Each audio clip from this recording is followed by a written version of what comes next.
Thanks for joining us here today on this lovely or rainy afternoon. My name is Irene van Zeeland. I work for the Holland Dance Festival as the head of education and outreach. And I'm a queer white woman in my mid-30s with long blonde hair sitting in front of a bookshelf that doesn't belong to me. And today I will be talking to Kate, who I would like to invite to introduce herself a little bit to get started.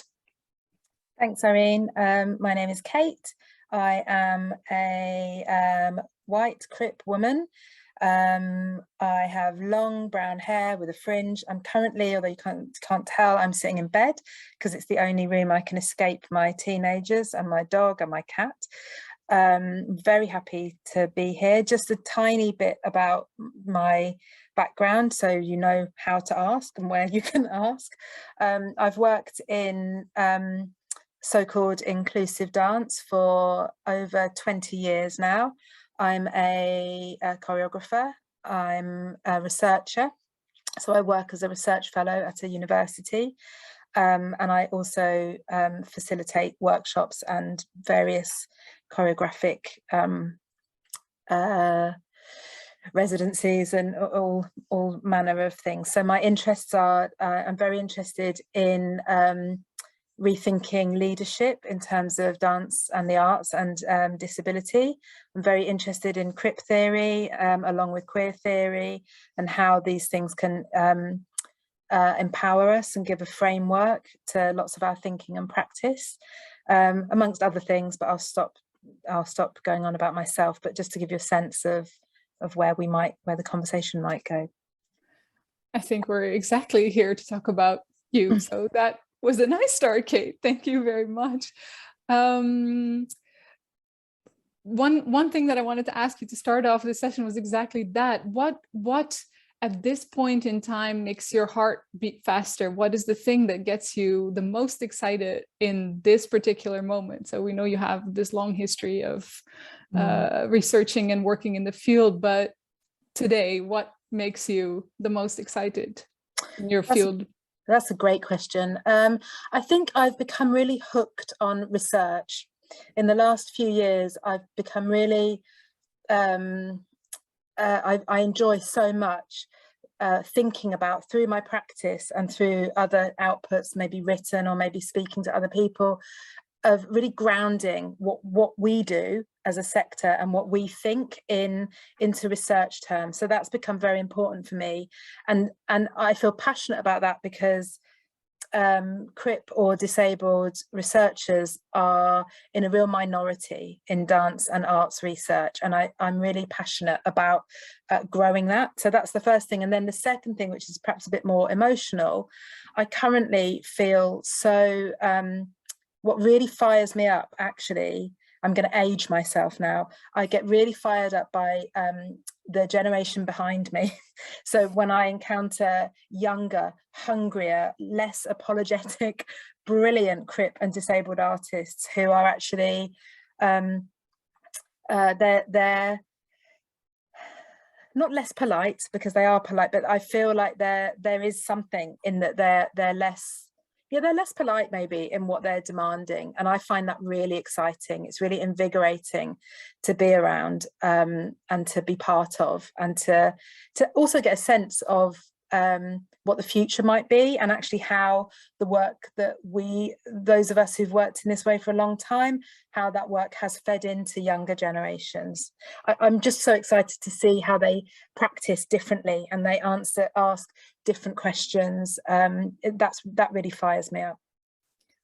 Nice, very exciting. Yes, in the video that we sent along with this invitation, you briefly spoke about that as well. So I had made some of my notes, and I was thinking that is so exciting. This idea of this newer, younger generation being completely unapologetic about their place in the field of dance, in gender identity, in climate change, in many Absolutely. things, but here let's stick to the the dance element of it. But And I completely agree that that is very exciting development.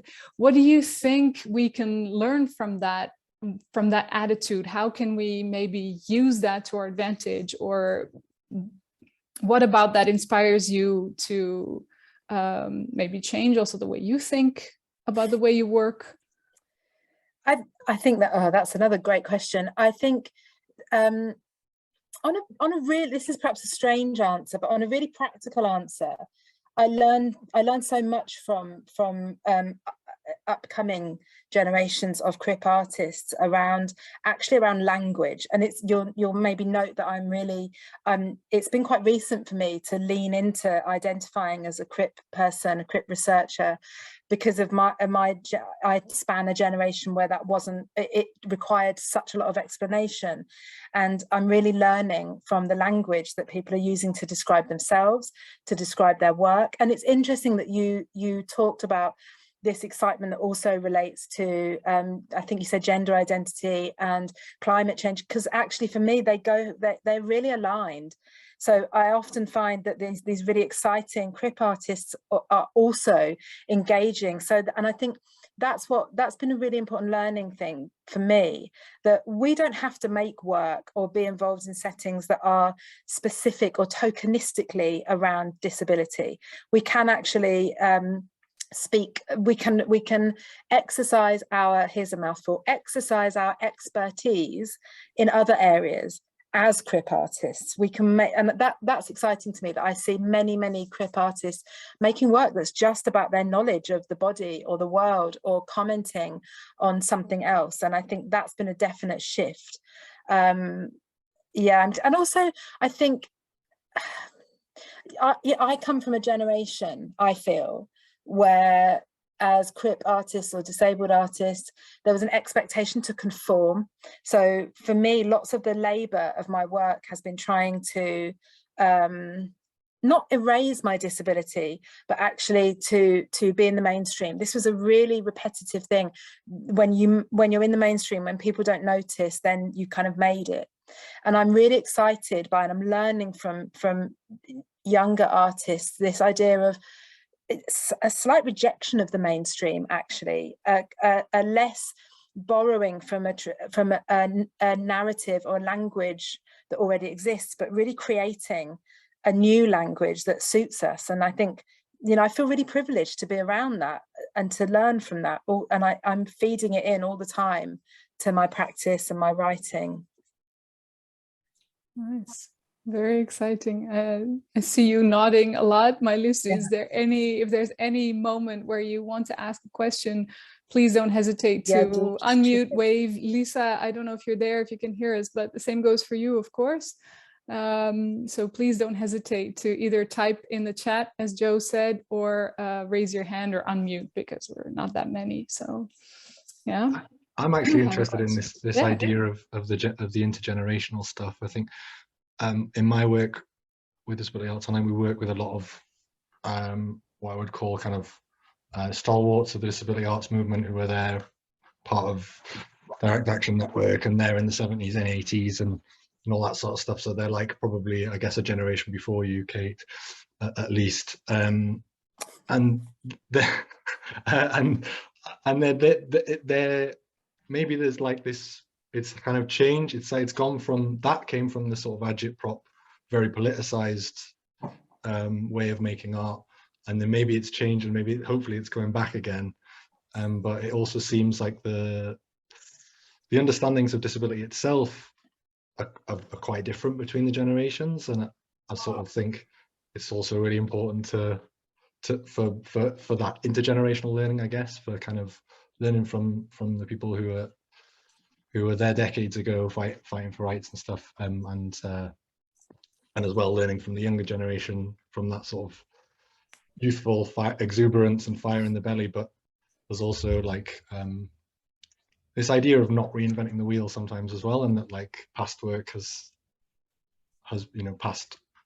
been done, and there's stuff to learn from that as well. Anyway, yeah, I don't know, I'm rambling now. No, but at least I feel what you're saying. It's really nice to know whose shoulders you're standing on and who got you to where you are, but also to, at the same time, not necessarily conforming to that as the newer generation that supports you and that gives you a base and that gives you roots maybe, and that gives you a place where you come from, but that doesn't necessarily define where you have to go. So I totally agree. It's very interesting to see the previous generation, but to get this excitement from the newer generation is also fascinating. I also, Melis, I can see you've got your hand up, so I'll make this a really quick one. That I just in response, Jo, to your, and this is going to be a bit cynical of me, not cynical, realistic of me.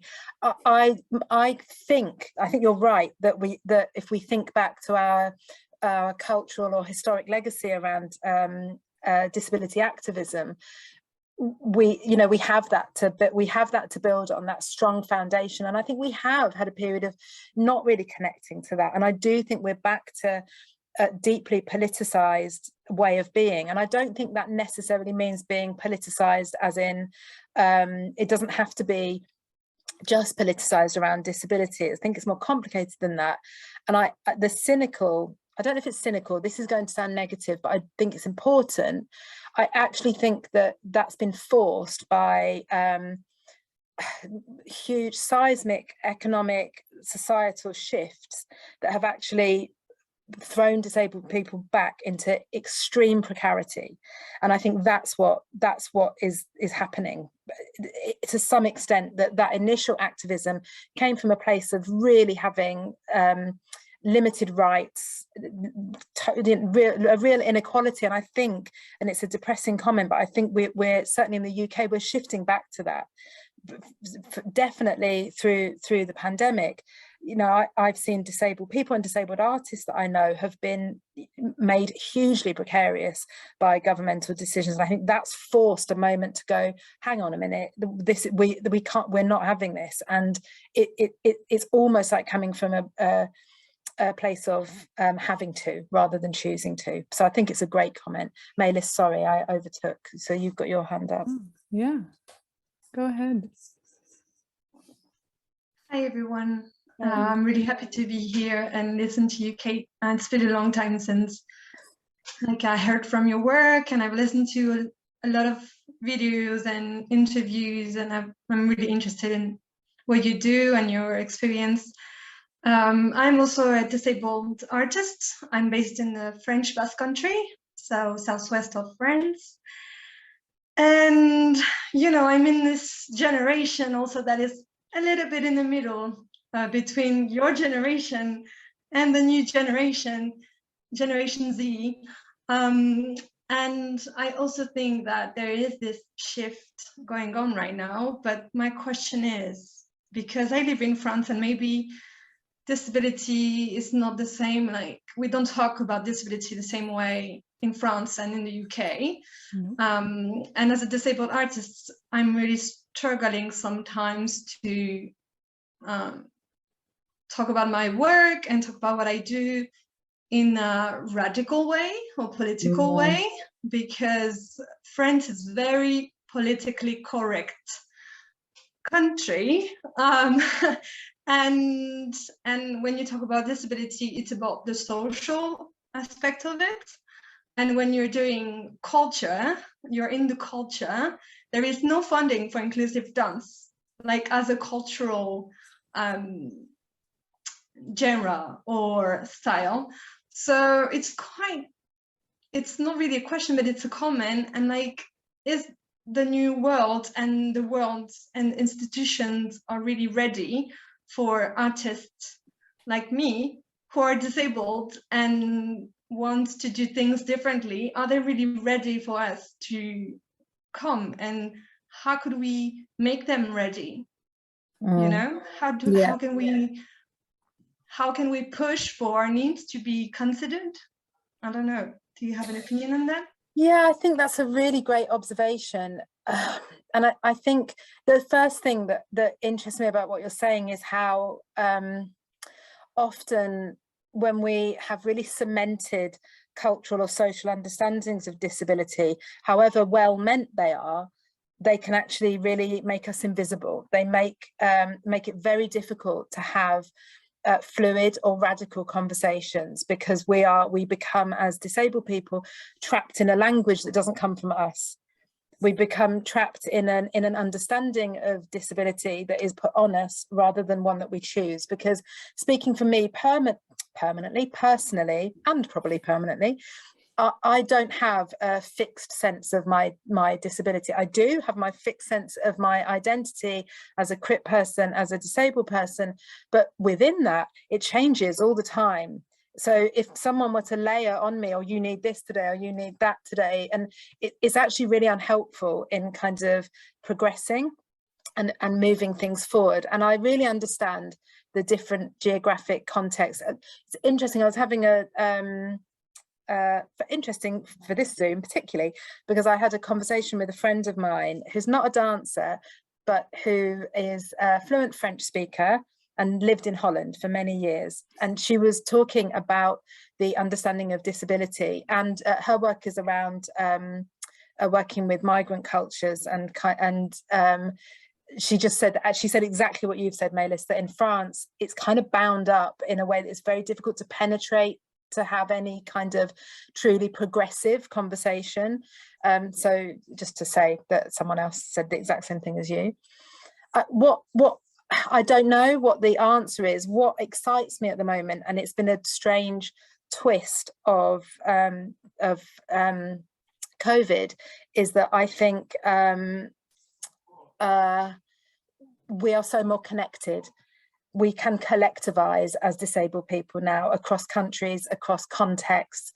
And I'm already feeling the power in that, because I think we've all felt connected to each other, but we can actually now come into these virtual spaces and we can feel supported by one another. We have an allyship between us rather than an allyship that depends on non-disabled gatekeepers, frankly, around us. So, and I really hope that you and lots of many other disabled artists can draw on that and go, even to go, this thing happened and I'm frustrated, or I don't know, I want to use this language, or I want to, you know, even practical things like writing about articulating your practice and then putting that out to your networks, your peers, to your CRIP friends, and going, what are you reading from this language? What does it mean? What can I change? And I think we need to capitalize on that more and really lean into each other. So I know that's not an answer. And I just want to say, I really hear how frustrating it must be to be in that context. And I think one of the things that you'll all know Dan Dorr, I'm sure, or Dan's practice. So Dan's a really good friend of mine, and we just worked together on his solo show a bit. And we talk a lot about the impact of being or feeling like the only one. And I think we've probably all felt like that at different points in our lives and our careers. And that's hard. It's really hard to feel like you're kind of flying a flag on your own. And I'm really excited about how we can find a way to connect with each other so nobody has that feeling that they're on their own. But yeah, great comment. Joe, you've put something in the chat, but you've also put your hand up. So yeah, I mean, the thing in the chat, I'd encourage you to time if you want to take a look at it. It was a great event last night, just real sense of community and kind of rediscovering that feeling of what it was like at the beginning of lockdown, when everyone was kind of, it felt a bit like we're all in it together, and it doesn't feel like that anymore. And it just felt like that feeling again a little bit anyway. And it's some of the similar themes. Was that Gareth and Gemma? Yeah. So just what a tiny world we live in. Gareth and I feel very proud of Gareth and Gemma, because I did an event program with the Arts Council called Changemakers, where we brought together 21 queer CRIP artists of colour to come together, and in the hope that they would collaborate. So I brought them together. I matched up with Gareth and Gemma. I feel like they're my babies. Yeah, well, if you haven't seen the event, was absolutely brilliant. It was I'm going to catch up with it. I couldn't do it last night. Catch up with it. It was really great. It was the best thing I've been to in a while. They're super exciting. I love them. No, it was really good. But I wondered about the thing I wanted to ask you about actually was sort of in the rush to reopen and all those kind of things, when we still got so many members of our community shielding, and like how we navigate that as artists, and whether that's conversations we should be having with venues when venues are looking to program us. And yeah, I just there's a real sense of sort of disabled audiences a little bit, and certainly performers as well, but of that getting left behind in the rush to go back to normal, or whatever it is, and whether there's a role as artists and performers to be having those conversations with venues if they're kind of not making that provision that they magically managed to make. Yeah, in lockdown. And I was involved in two projects over lockdown, both of which I'm immensely proud of. The first one is actually two, because we've done a second one now, was a edited collection called In Other Words, which was a book of writing, musings, artworks by, again, queer, crip and artists of colour. And the first book was around exactly what you're saying, Joe. It was about what does it feel to be hurtling towards a new normal when normal didn't ever mean anything to you in the first place. And it's beautiful because it's full of fear, it's full of hope, it's full of anger. And the second book asks, okay, now we're in that new normal, allegedly, how are you now? And so it's for me, and that's what I think that's in part comment to your question, your comment even, that's something we can do. We can when we have the facilities, because I did this with some funding and with an arts organisation called Metal, and we were able to create a space for those feet to bring people together in those with their experiences. And the other slightly drier but equally important project I did was an Arts Council funded project called the DC4CC, Disabled Consultants for Creative Change. And it was me and 3 other disabled producers having various conversations with disabled people primarily about audience and artists. And what really came home to me is when we asked the question of what do you want as we emerge, was please don't change streaming, please keep things online, please don't marginalize us for needing to be virtual, please don't punish us in whatever way for needing to shield. I'm not sure but that was loud and clear from everybody. But I think, Joe, your concerns are right, that I'm not sure venues in the capitalist model of wanting to get back to money and filling auditoriums, I'm not sure they're thinking about that. So I guess that the pragmatist in me says one solution to that is let's get really, really clear on articulating that. So, you know, and literally like in policies, in the riders that we put through as performers, and in what we demand as audience members. And there is some really interesting stuff happening, and I think we've really got to amplify that, because I think the conversations are there. Like Dan Dorr is having them. I know Claire Cunningham, you know, all these brilliant artists that we all know, they are pushing for that. And I think we've got to amplify it to the point where it becomes very difficult for venues to not stream their work. And finally, sorry, I'm rambling because I am very passionate about this. And also to nod to the venues that do it. Like actually I'm working on and off with The Junction in Cambridge, and they're brilliant. They're absolutely committed to continuing to stream, and they're really committed to thinking about how they invite disabled audience members into their venue and how they work with disabled artists. So it's really good to kind of nod where you see it, to go there, that's good practice.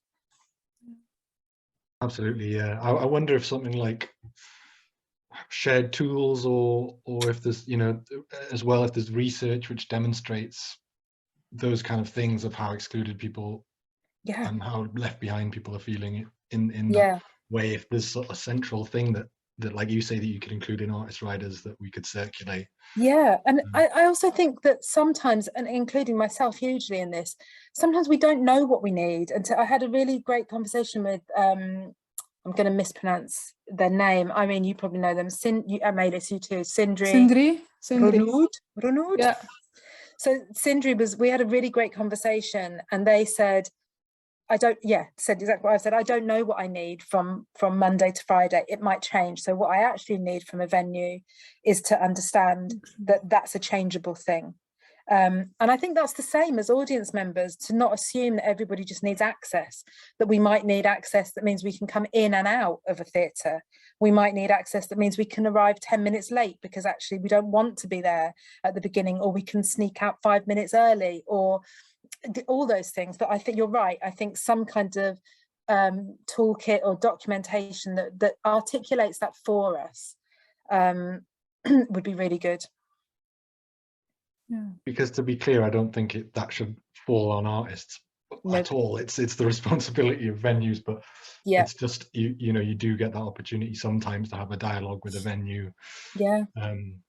And it's worth taking that opportunity, isn't it, if you're able to? But Yeah, again, I think it's an extra labour to fall on freelance artists that totally I agree. absolutely don't agree. It's up to them. That's but clear. Yeah, it's how we can make it easy for artists to broach those conversations. Yeah. I think for me that links in a little bit also with something that that you said at the end of the video that we shared with everyone about asking people for advice and help. And I'm thinking about the situation in France. I live in France as well. So that is really a humongous difference between the situation in France and the situation in the UK. So thinking about that, like you're advising younger artists or maybe artists in different countries that don't have the same access to experienced artists to ask this advice from you and others from the others that you mentioned, for example, Claire and Dan and people with more experience, maybe. What would you, oh yeah, go. No, go, you finish your question and then I was gonna say, what would be some of those experiences that were crucial for you that you think that you want to share? Like if the person is not necessarily coming to you and saying, okay, what do you think about this? But what are the things that you feel that are really worth sharing in terms of experience? If you look, for example, to the French context where they have so much work to do, like it feels daunting. It feels really scary to look at that country and see how little there is and how far it still has to come. Yeah. I think, I mean, that's a huge question. I think that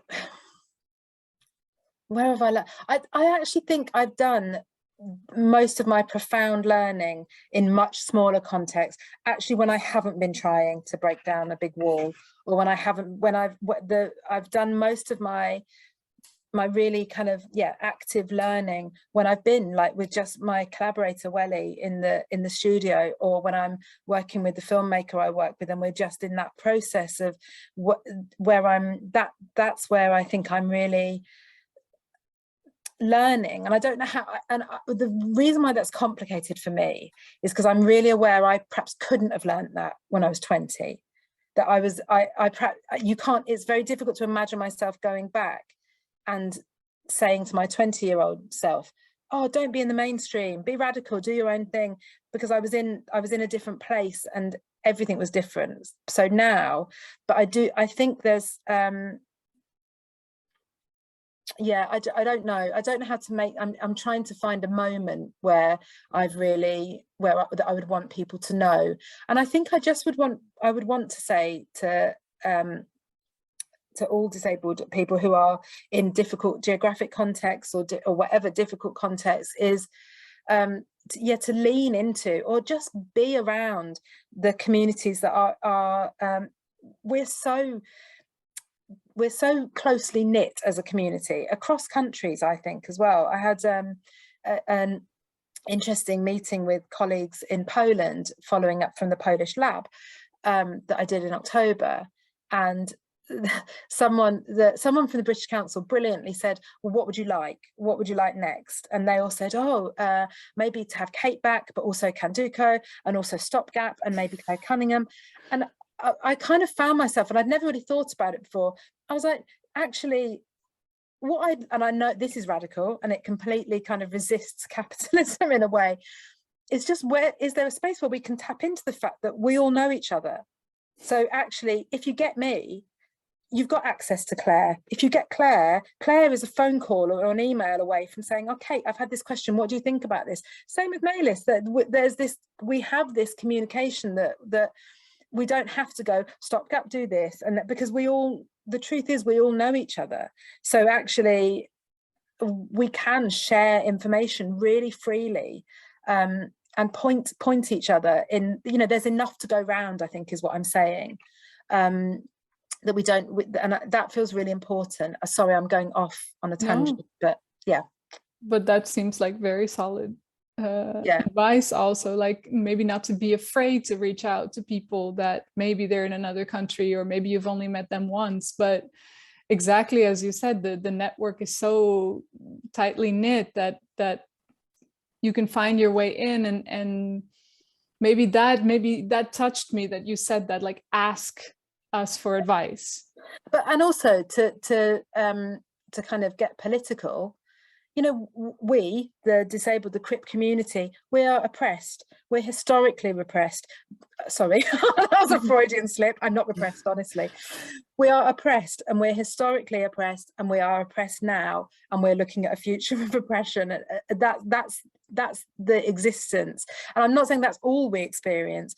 The reason why I'm making that comment is, if you're asking an oppressed person who is, you know, because actually, and I'm sorry, Maylis, and I'm sorry, Irene, because this may not resonate with you. I don't know, Joe, if it's the case for you. But yeah, I'm a CRIP artist, I'm all those things, but I've also gone through arduous, long processes of securing any kind of benefit that relating to my disability. That is a part of my experience. So I know how that feels. I know about objectification, that, you know, I'm not just kind of, oh, it's all about inclusive dance, all those other things that I regularly get objectified or marginalized on my way in to go and speak at a conference or to do a performance. And that might be by a taxi driver or someone on a train, or that happens to me all the time. So if another disabled person reaches out to me, of course I'm going to want to connect with them, because we automatically share something, not everything, but we share this line, and I'm really excited by that line, and I don't think we make enough of it, that we share. I wrote something recently, and I am bigging myself up, because I felt it was such an important thing to say. We don't automatically understand each other's experiences, but we can go, I know something about where you're at. Maybe not exactly, maybe, but I know a little bit of where you're at, and that's got to be a really good starting point for a conversation. Definitely. It's really beautiful. I had another question, actually. Yeah. Kate, totally unrelated. I was just trying to think as well about the kind of people who might be watching this back, and I know that there's certainly within Europe Beyond Access, there's a lot of artists who, you know, their primary experiences as performers, and I know that for people who their primary experiences as a performer, moving into being the creative force is like a really hard transition for people to make. And I wondered if you had any advice on kind of on how you can develop your own language, your own voice, like how you've done that, with what you would kind of characterize that as for you. I know it's a difficult one, but no, it's how you develop that voice, how you go from kind of realizing someone else's creative vision to kind of developing your own practice. That's such an important question, and the reason why I think it's important is I think that is a transition that so many performers make, but I'll talk about it particularly as a dancer. That, you know, it's no secret, I was in Candoco for five years, and the way that Candoco works is you are a dancer, a tool for someone, primarily a non-disabled vision. So which is, I'm making no comment around that, but that's the reality of that situation. I was a dancer for somebody else's idea of what they wanted to say about disability, and then to transition into, so it was a kind of accidental transition into starting to make work with Welly O'Brien, who some of you may or may not know, who's my long-term friend and collaborator. And that was a very easy transition, because it was just the two of us. We'd both been in Candoco. We were both going, right, what do we want to say? And sometimes we got that wrong. and sometimes we weren't articulated, and it would be different if we did it now, but that was a gentle transition. And then I actually think it was getting into research that really that's where I found my voice and my language. And actually I found it by resisting normative language, by really getting to a point of going, that language doesn't work for me. That codified way of working in dance or speaking about disabled bodies, crip bodies on stage, in studios, it doesn't fit my body. So I started to play around with this kind of messy language. And actually so much of my practice is about mess, but in a really unapologetic way, that I really want to welcome that mess. I really want to welcome playing with what my practice might be, what my language is. And I think I said this in the film that you've seen, I am not always physically in life, I do feel really supported. I feel part of a very powerful network. It's small, but I feel part of a network of disabled artists, disabled researchers who I just feel like they've got me. And actually that gives me the ability, the confidence to kind of speak from, and sorry Joe, this is probably much more answer than you wanted. In my experience, that's what people want to hear. Actually, even in the most highbrow academic conference, what people actually want to hear is for you to speak from experience and truthfully. And that doesn't always land well, but I'm quite stubborn about not changing that. I'm quite stubborn about, this is how I speak, this is what you're going to get from me. I'm not going to sit and read from a piece of paper about Foucault, although I do that sometimes, occasionally, but not very well. Yeah, because I think that's more useful. Oh, thank you for that. I'm seeing that Lisa, you've joined us. Yeah, nice to see you, Lisa. Yes, nice to see you. Is there anything that you would like to share or ask Kate at this point? Thank you. Kate, thank you. What you just said then really helps me, because I have been doing ensemble work since I started working in the arts, and I'm just about in the middle of this year or later on this year, I'm going to start my first residency to create my own work in Australia. And I must admit to being really, really scared up until this point.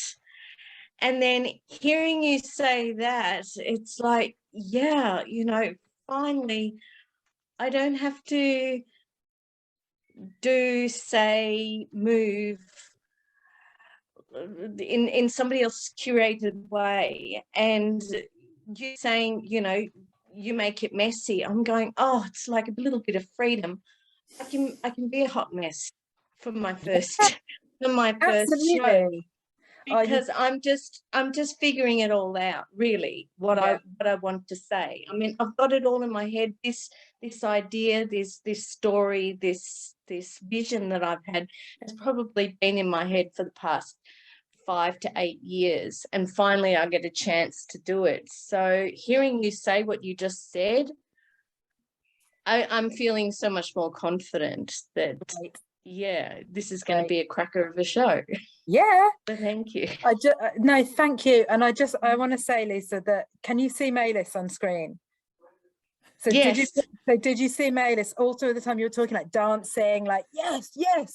That's what I'm talking about. It's crip power right there, that you're not on your own. And yes, that's good. And I you know, I'm really want to be transparent about that. Genuinely, my position is, drop me an email, drop me a Facebook message, anything if you want it, because if you're in the studio and you create 10 minutes of work and you want an eye on it, even if I can't do it, I know there is someone else who will do it and who will want to do it. And I think that's a really important thing that we all tap into. That's really, whereabouts in Australia are you, or will you be? I will be in Melbourne, Victoria. So yeah, I'm currently in Bremen, Germany at the moment. Okay. So yeah. So will you be able to access the brilliant Caroline Bowditch when you're in Melbourne? Yes, I will. And do you know Caroline already? Yeah, she used to be my boss. Oh, I bet she was a formidable boss. I'm not sure I'd want Kaza to be my boss. Yeah, she's pretty formidable. But yeah, there's a really good crip community in there in Melbourne. So yeah, I have every confidence that I've you know, got a lot of people being able to cast a critical eye. But yeah, it's so important that we get to look at each other's work and say, hey, yeah, great, or have you thought of doing it this way, or I want to see more of. And do you know what else I'm a big believer in? That that it's also fine to share work with people who you know will get it, and just go, can you just say nice things about this? I'm just sending this for you to look at. And to be really clear, I want you to look at this and give me a critical eye, or just I want you to look at this because I need to share it with somebody. I'm not looking for feedback. That's something I've learned really late in life, that it's okay to ask for people to look at something without a critical feedback. Both are good, but really, yeah. Oh wow, okay, that's very encouraging. Because sometimes it's just good to put your work out there and just know that it's being seen. But you know, it's good to just go, this is what I want you to, this is how I want you to comment.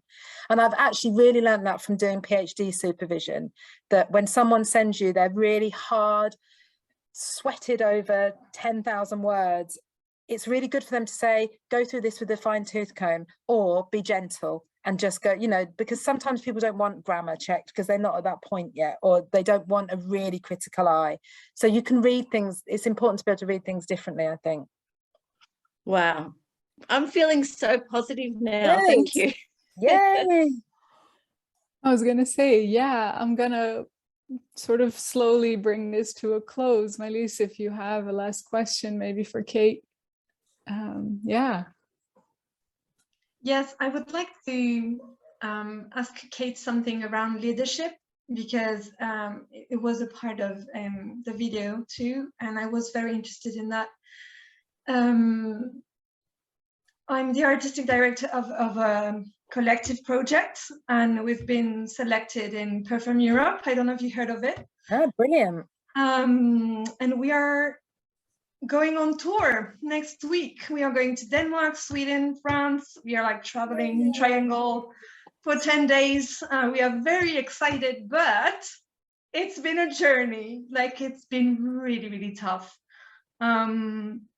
I've found 3 incredible partners, programmers in Denmark, Sweden, France, who were really, really helpful. But it's been a lot of work, a lot of admin, a lot of emails, a lot of production work that it really put me into almost burnout last week. Like, I was completely overwhelmed by anxiety and everything. Mm-hmm. And then I'm currently, like, I'm an anxious person, like, on my daily basis. It is a part of who I am. I try to embrace it as an artist and be who I am.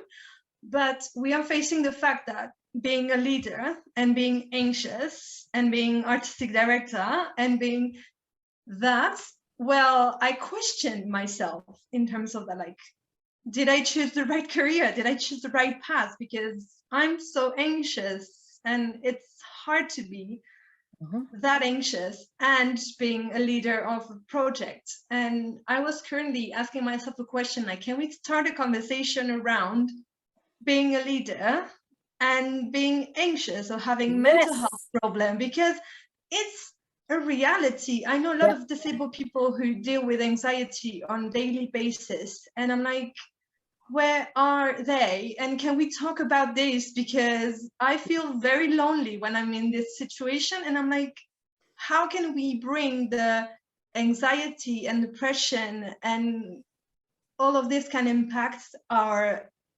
ability to products, send emails, being like on time and being like super, and I'm like, can we talk about this, and where? Like, and it's part of leadership, but it's like, how can we be leaders if we have to do exactly the same thing as non-disabled people? Yes, exactly. When we don't have the same lives of non-disabled people, you know? Like, yeah. Irene, can I comment? Have I got time to do that? Yes, of course. This feels so important that firstly, you're already doing it. You've done it. You've got a 10-week tour, you've got a 10-day tour, you're doing it. So that's the first thing. The second thing is, absolutely, I feel really passionately that so sorry to be that annoying person who references their own bloody PhD, but one thing that I did in my PhD, which I must credit to my supervisor because it was her suggestion, is I created a taxonomy of leadership, which was around gentle leadership. And actually, I'd love to bring anxious leadership into that. How do we rethink so we're not butting up against leadership? Is that because it's alarming how even in the arts we are dominated by a model of leadership that is from the top, kind of doing everything, survival of the fittest, and it's so jarring with the experience, with a CRIP experience or a disabled experience, that yes, of course, what we need to do is really own those things of being. I mean, I'm anxious, and anxiety feeds into my leadership. I rarely ever go into something going, it's definitely this, but I've learned to embrace that that's my leadership style. I like to have other people around me. I like to make decisions through conversation and discussion.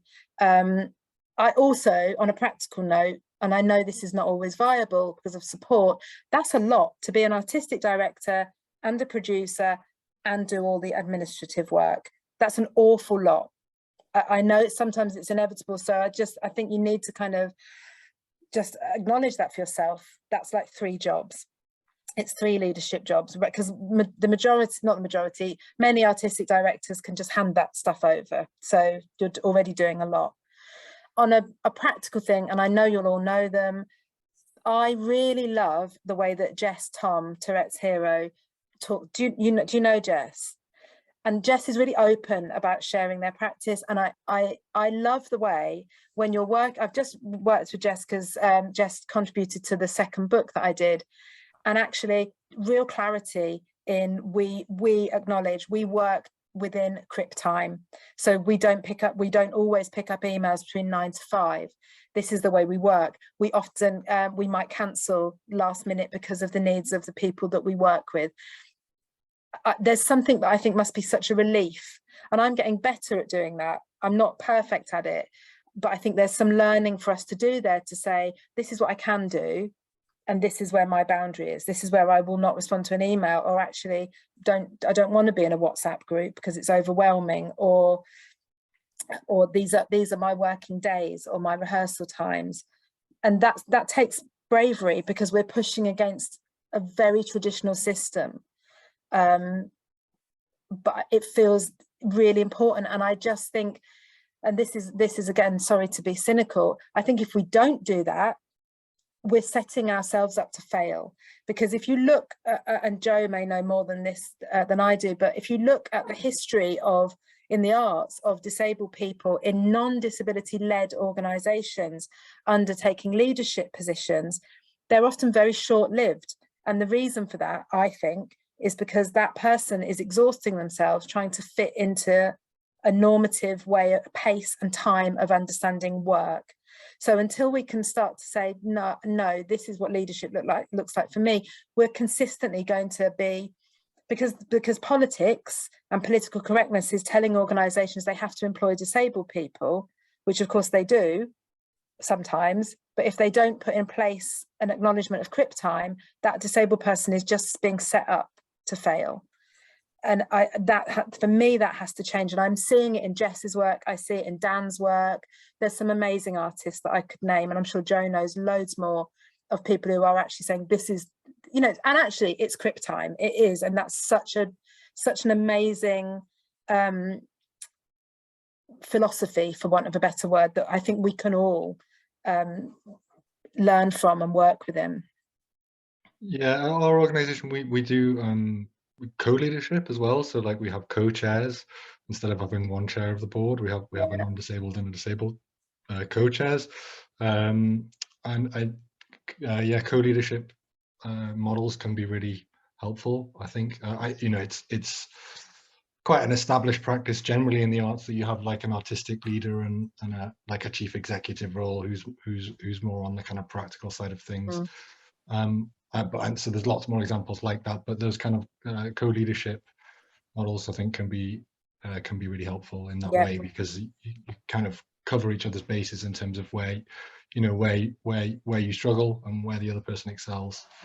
It's impossible for one person to have all of the attributes that are needed sometimes. For those things. Agreed, 100%. Thank you so much. Thank you, Kate, for sharing all these very insightful things. And don't stop quoting your own PhD. I find it incredibly fascinating. So please continue quoting it. Thank you so much, Lisa and Maëlys, for being here with us today, for joining us. Thank you, Joe, for organizing all this, the logistical side of things, and our two hidden Almudena. Thanks for setting it up, for getting us all together. And thanks, Irene, for captioning. We'll use that also in the recorded version, probably. Yeah. Thanks, Irene, for holding us. It was my absolute pleasure. So thank you all very much for being here. And I hope you walk away or roll away inspired from this conversation.